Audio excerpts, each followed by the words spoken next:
Good morning. I actually wanted to talk to you about horses' apologies. I don't know if you know that they do apologize. And their apologies can mean different things. So, like this horse here, that's Ritz. Ritz is pretty confident in himself. He's pretty confident in who he is and his awareness of what is expected of him, and he's like, he's kind of confident in his own skin. There's not a whole lot that he asks for guidance about. So if he were to make me mad, if I was to raise my voice at him, he would apologize. And his apology is a little bit different than another horse that I'm going to describe, but the best way to do it is to say, we've all witnessed a child getting scolded for something that they know they did wrong, hands down, caught red-handed, whatever, know they did something wrong. The facial and body expression that comes across a child who is about to apologize. The apology is in their body and their expression and their face well before the words come out of their mouth, if the words even come out of their mouth. And we all have seen, a legitimate apology in somebody's body. So let's just say, I don't know, I'm not an actress, so I can't really prove that it's going to happen the way I want it to look as far as in description. But so I just got in trouble for something. Okay. That is kind of the body and the facial and like the posturing of the head, the lowering of the head, the conceding with the head is a big one.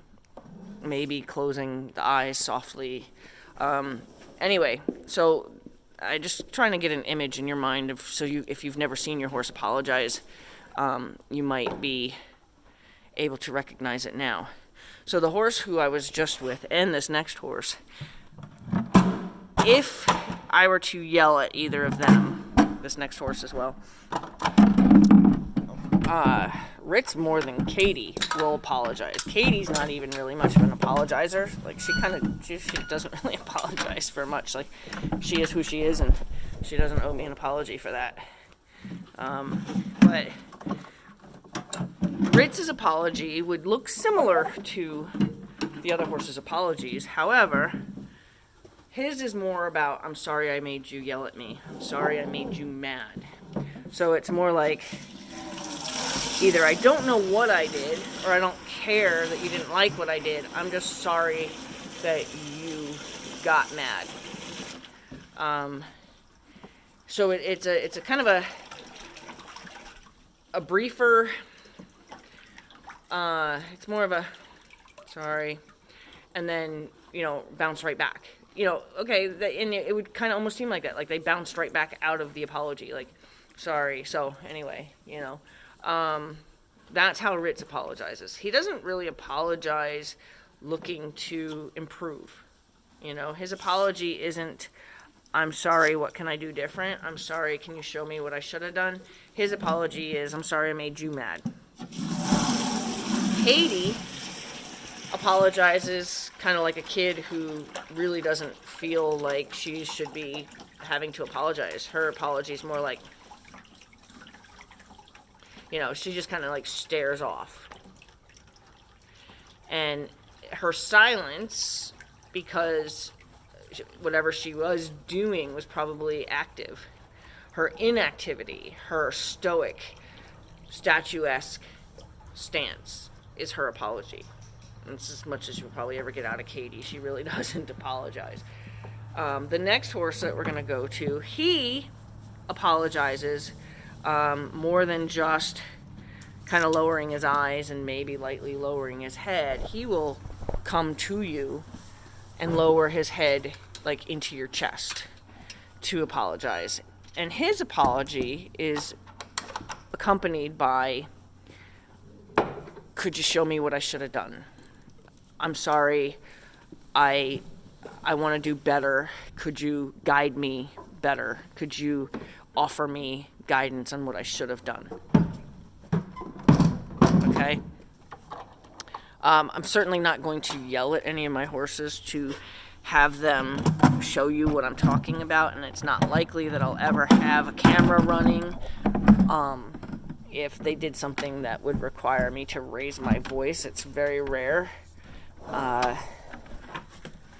Like this morning, the reason what made me think of it is Logan's been relearning his responsibility when he comes in.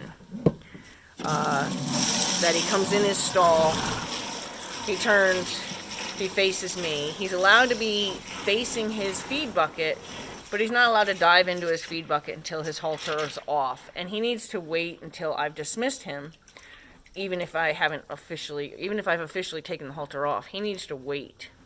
And what he had started to do was he had started to push me with his nose to hurry up with the unhaltering process. I hadn't slid it off his nose fast enough for him to get to his feed bucket. So we've readdressed his responsibilities, his manners. So Logan and this horse here apologize, asking for additional information. They apologize, looking to be guided to be better.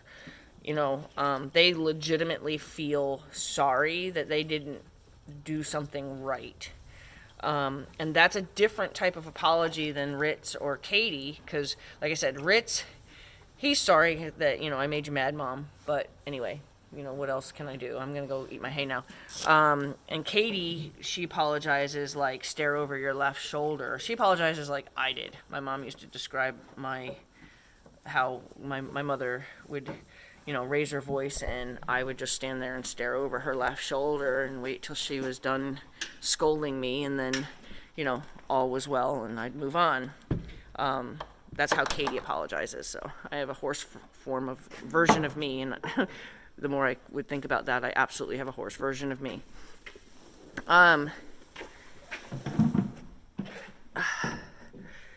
This next horse, the way he apologizes is also looking to be guided, but if you were to get upset with him, it hurts it hurts Bentley's feelings. It hurts Logan's feelings in a level of depression. It'll hurt their feelings. Like, you can tell that it actually hurt their feelings. This horse here, Tyson, he had a pretty rough beginning in his life. Nobody knew that he had a broken back as a baby. So they really kind of did a lot of regular training stuff with him that involved believing that his evasion of the procedures or processes that they were doing was defiance, and then he was abused. So Tyson, when he's sorry, I'm working with a horse right now that's like this. When he's sorry, it's, please forgive me, I'll do better. Well, I'm really sorry, what can I do better? Okay, so his apology, ears perked forward, begging you to help him never make that mistake again because you made him so uncomfortable by yelling at him. So he's desperate to never be that uncomfortable. So he wants the guidance, and his apology is panicked. Okay? So we have Ritz, who's just like, sorry, Mom. Anyway, Katie, are you done yelling at me? Really? Yeah, sorry. Whatever. That's Katie. Tyson, or Bentley, is, I'm sorry, can you just show me how to do it? I'll do it better. That's Bentley. Tyson's, I'm sorry. I'm sorry. Okay, that's Tyson's apology. So Tyson and Bentley both want to be shown how to not be in trouble again. Tyson's not worried about being depressed after being yelled at, where Bentley's worried about being depressed after being yelled at. Tyson's just wanting to make sure that he doesn't ever feel that moment of discomfort again, and Bentley doesn't want to feel sad. This next horse, Logan, also I don't want to do it wrong. I think, he had a haltering problem when I first got him. If he had a halter on, they could catch him. So Logan, if this is your first time listening to me, Logan was a stallion until he was 5.5 years old, and then he came to me when he was 6 to be started. So he was just a breeding stallion. He wasn't broke to ride. So he came to me when he was 6, and I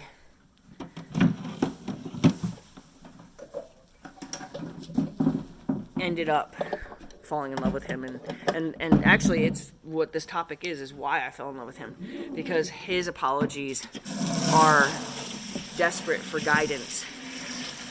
But he had a haltering problem when if he had a halter on, they could catch him. If he didn't have a halter on, he couldn't be caught.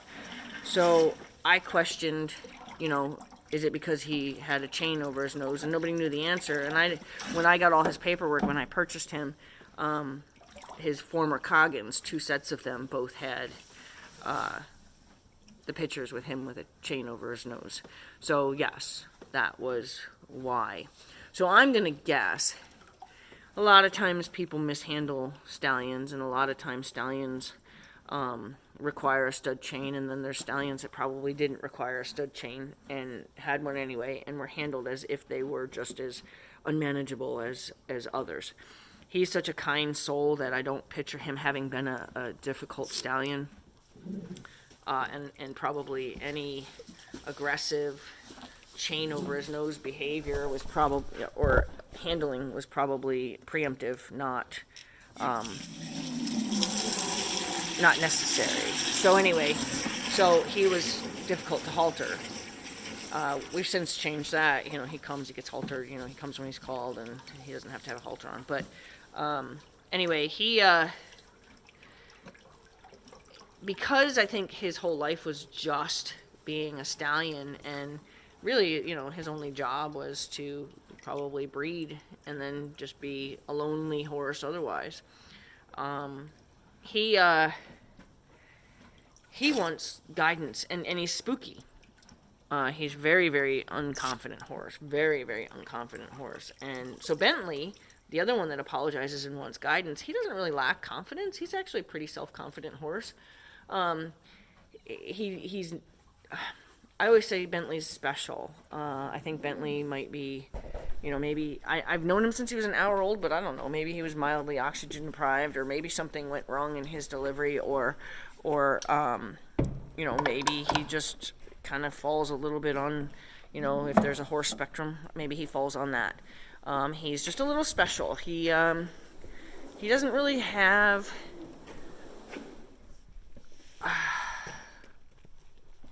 he doesn't really have horse skills.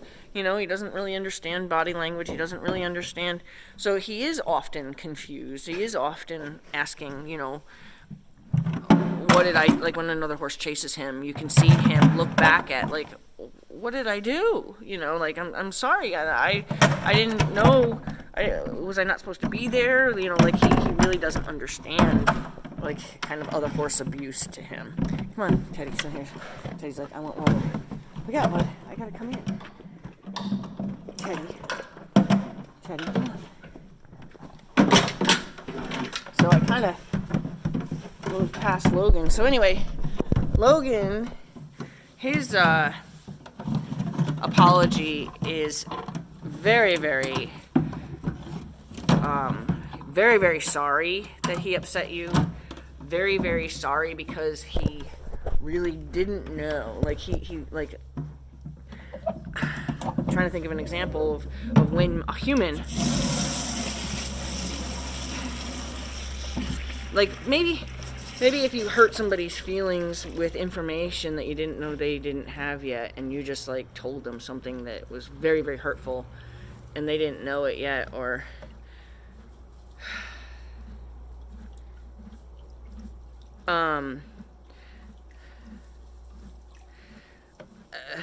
I'm trying to think, like, what would be, I mean, I'm thinking, like, somebody called you from the vet's office where the dog just got put to sleep and told you to go to the house and console so-and-so because they're going to have a hard time with it or whatever. And when you get there, you didn't know that they didn't know already that the dog was put to sleep. And I mean, this is an elaborate analogy, but, Teddy, come on, go the other way. Ooh, that smells like onions. You have onions in your hay?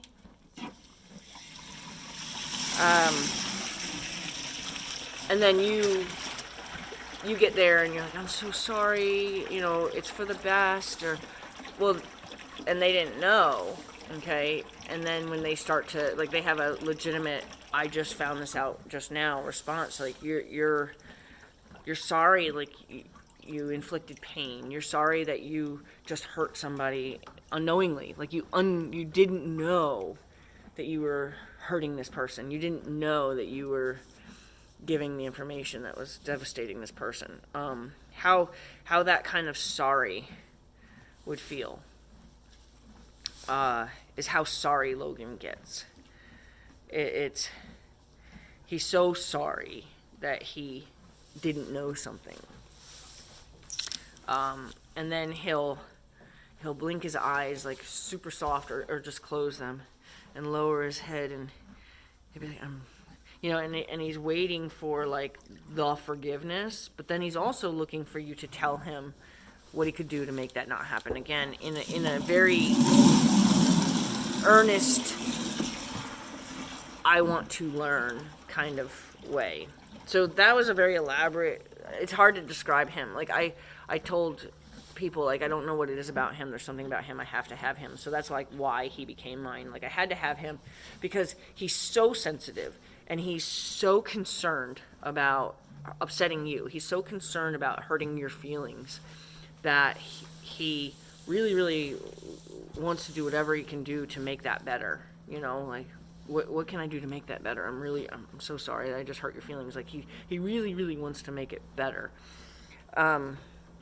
And I knew that was the type of horse he was, and I didn't know that he was, I didn't dislike his owner by any means, but I didn't know that that was going to be recognized in him in a different environment. So that's why I had to have him. It was kind of like, I'm not going to take no for an answer.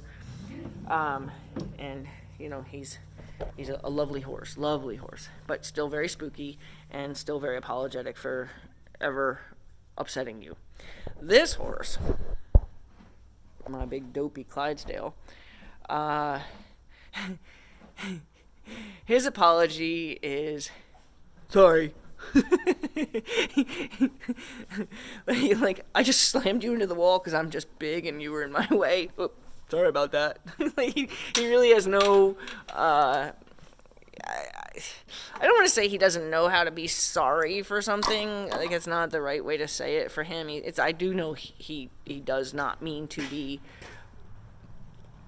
abusive in his bigness, but sometimes, he's big and he sometimes will bump into you. And for the most part, it's that kind of stuff. It's his using his size in a way that could get you hurt. And his apologies are always kind of like, well, I don't know what I did, but sorry about that. Like, he's definitely not, he doesn't feel bad. That's perfect example. He doesn't feel bad at all. At all. Katie doesn't feel like, okay, so he doesn't feel bad in a, I don't know what I did. Sorry about that. Where Katie doesn't feel bad in she's sticking to her decision to do whatever she did. Whatever. Sorry.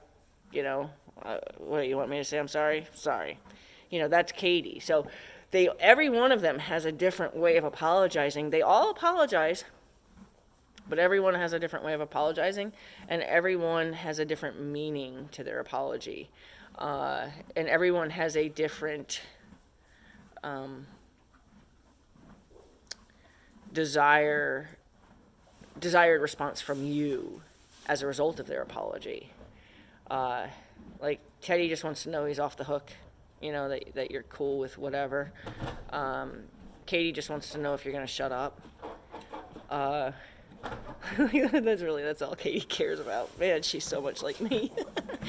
uh, Ritz Ritz is sorry he made you mad. He's sorry that you had to yell at him. But he's not really sorry about whatever he did. He'll do it again. He's a creeper. He's a horse that if you tell him to stand still, it's in his body. He's gonna take another step, and no matter what you do, he's a creeper, and it's really frustrating. But so he's apologetic that whatever it is he's doing has made you mad, but he's not gonna stop being who he is. You know what I mean? Katie's not even sorry about who she is or about if it made you mad. Bentley, he's sorry, and then almost like, I'm sorry, I don't even know what I did. I didn't mean to do it.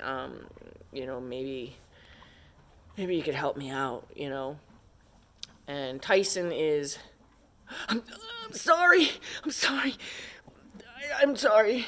And then Logan's like, I didn't mean to hurt your feelings. Like, it's almost like you feel him want to cry, like, with you, I'm so sorry.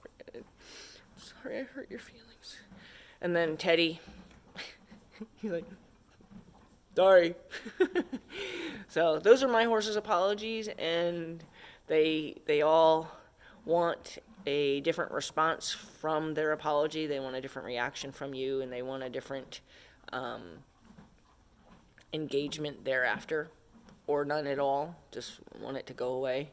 So it's cool. It's cool to realize that all of our horses do apologize, and then just recognizing what their apologies mean, and what we can do with those apologies, how we can help them if they're asking for help, how we can maybe address things like for a horse like Katie, that she's sorry but she's not really sorry, so you're gonna have to probably address whatever it is again. And then Ritz being sorry, but I am who I am, get over it. Like, not even get over it, I am who I am, and I'm apologetic for it, but I'm probably gonna do that again. And Katie's like, I am who I am, deal with it. So it's kind of fun. It's kind of fun to like really know your horse's personality, so much so that you actually know what their apologies are like, and how to recognize them, and what to do with them. So, all right, that's my ramblings for the day.